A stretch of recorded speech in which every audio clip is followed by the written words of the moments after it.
Hi everyone, and welcome to class today. Today we are going to be talking about clay and ceramics. So what is clay? Clay is a fine-grained material that is natural and is used every day that no one honestly knows that they're doing sometimes. So, what is it? It is mixed dirt and water. Now, I know that is how you make mud. This is a little different. This is a certain amount of water put into this. That way it makes it a fine material that can be squished, molded, and turned into anything you want it to turn into. It has a very essential part of it that is made using chemicals.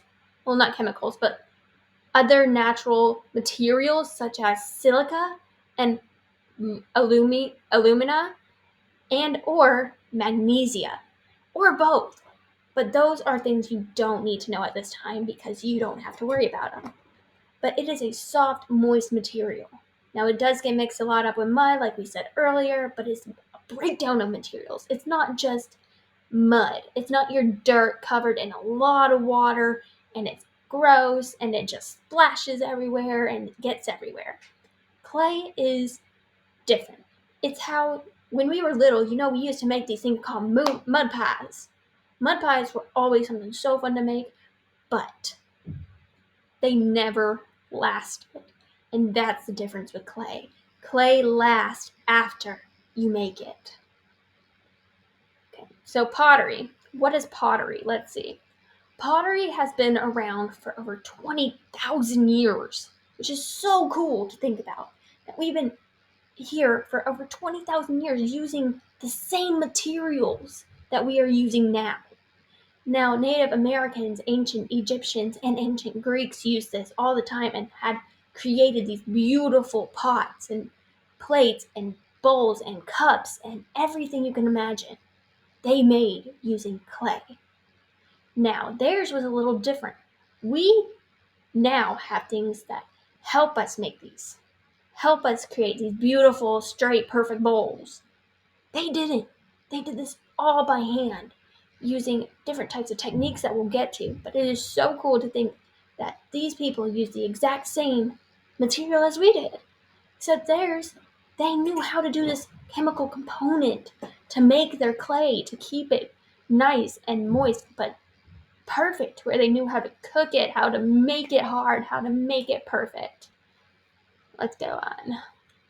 Now, there are styles of creating when it comes to pottery. One of them you can't see right now because I can't figure out how to fix the camera, but it is called throwing. We're not really going to worry about throwing, but I'm still going to tell you what it is because it's cool to know and it's kind of important. So throwing is something like this. This is what you can create by throwing. You can create a perfect circle. This perfect circle when creating like for this is a cylinder. When creating a cylinder, you can make a perfect circle. And you can do that making just anything. And you can make a bowl, a plate, a mug, anything really. And it's so cool to be able to do that. But we're not going to worry about that now because y'all aren't there yet. Today we are going to focus on a main thing, and that's called pinch pots. Now, pinch pots are the basis, the starting point of ceramics and clay, and it's so fun to make a pinch pot. We have an example here. This is a pinch pot.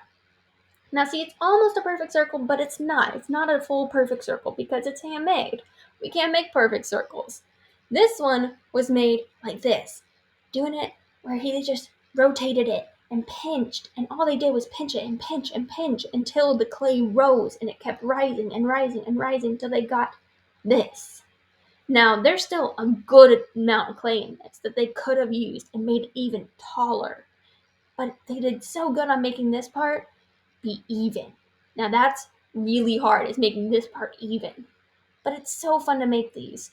Pinch pots are some of my favorite things to make because they just can be so many different things, as you can see in our picture up here, that they are used and they are creating crazy things. Like this one has a wave lip.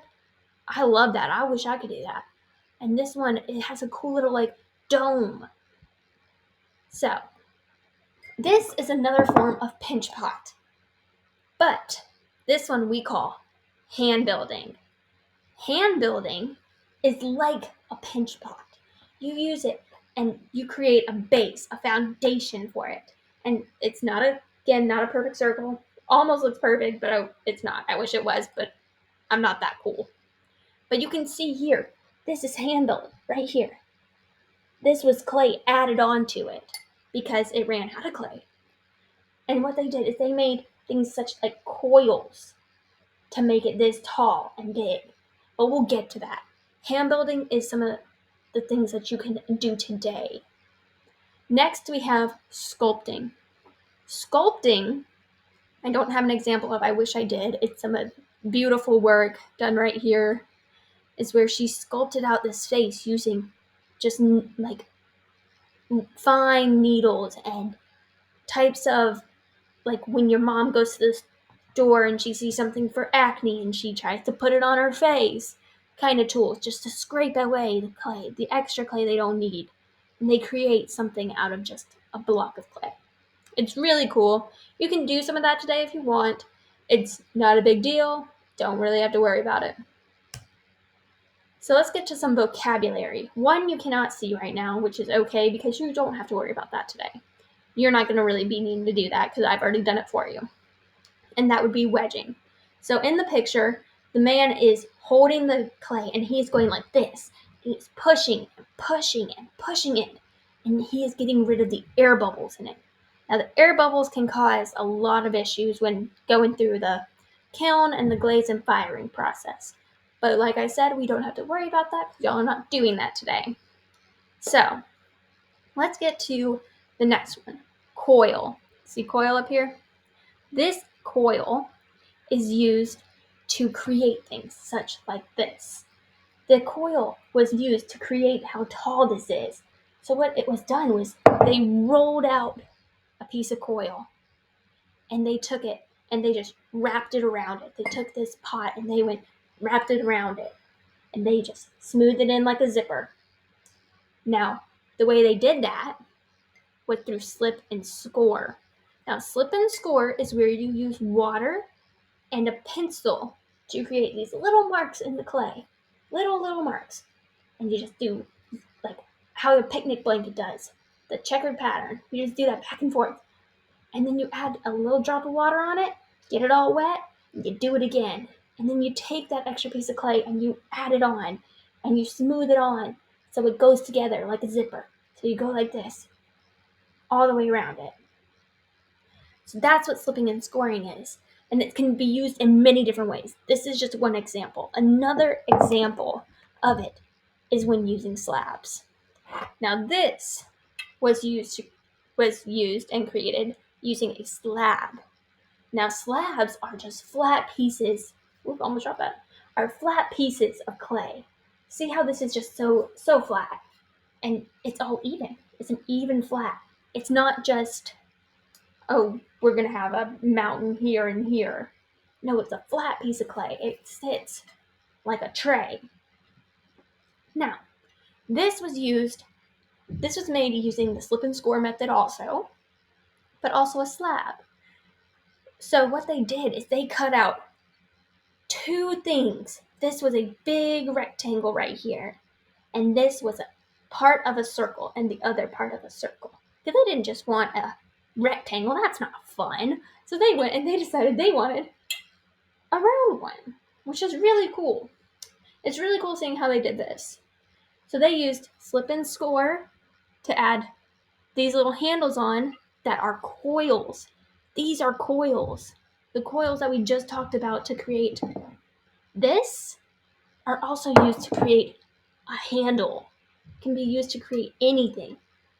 Coils are some of the coolest things you can do. You can make a pot just straight out of coils and not even have to blend them together, like how this is. This is not blended together to create a smooth handle. It's just how it's designed.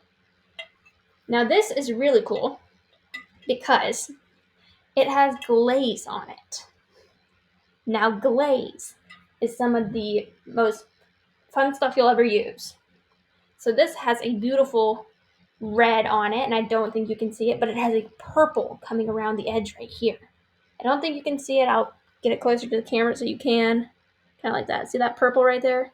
Beautiful. And it has this beautiful pattern on it that we'll get to later, but it's so pretty. So, how does it get like this? That would be using a kiln. A kiln and glaze go together so perfect that they create something like this. Now, a kiln is a machine that fires up to at least 2100 degrees. And that is like some of the highest that we will go, but you don't have to know that exact number. But it is very hot. And they use it, and it creates this chemical reaction in the glaze, and it causes it to turn into glass. So this, right now, this is glass, but it wasn't originally. So we see down here, there's no glaze right here. So what are we going to do? We're going to hear that. It's a little different than, it's a little more high pitch up here because this is glass, and this is not. Still fragile. They turn very fragile after being in the kiln. But it created one of the most pretty glazes I've ever seen. This is actually 2 glazes, which you can do. But this is actually 2 glazes, and it's very pretty. Patterns and textures. Patterns and textures are some of the coolest things ever when creating. You can use anything to create them. So let's go to our next slide. Tools and materials. So some of these tools that you will need are water, paint brushes, and anything you can use to make a pattern. Now when I say that, I mean things such as lace, pencils, seashells, a pen, stamps. You can use anything. This was made using the back of a paintbrush. And doing that, they poked little holes in each little thing. And it created these really cool little individual holes that filled with just like different types of glazes. So this pattern was created using a pen, the back of a pen or the back of a paintbrush, and just poked little tiny holes everywhere. Next, we have this one, it has a pattern of cactuses in it. All different types, but still a pattern. Because they're all the same. They are all cactus. Now this was created using a pencil. So what they did is they took, that's not sharpened, my bad. Well, pretend this is a pencil. It's a pen, but we're going to pretend it's a pencil. They took a pencil and they just went and carved all these patterns individually into the clay. I wrote on that. It's okay. And they used it to create a beautiful pattern. Now it's things like that. Or you can use a stamp type material, like how this was created. This was created using a stamp. Now this stamp material is really cool. It's just a normal stamp. They just didn't push down too hard on the bottom down here, and that's the only issue, is that you can't really see. That's okay. Next, you can do something with a paintbrush and make wisp. It'd be really cool just having a little wisp. Or you can do a freehand texture. This is a freehand texture, or pattern. This is a freehand pattern. See, they used a paintbrush and they just painted this pattern on over and over and over again until they created a beautiful pattern. And it's absolutely gorgeous. And I can't wait to see the patterns that y'all come up with. So that is it for our slideshow, and can't wait to see what y'all create.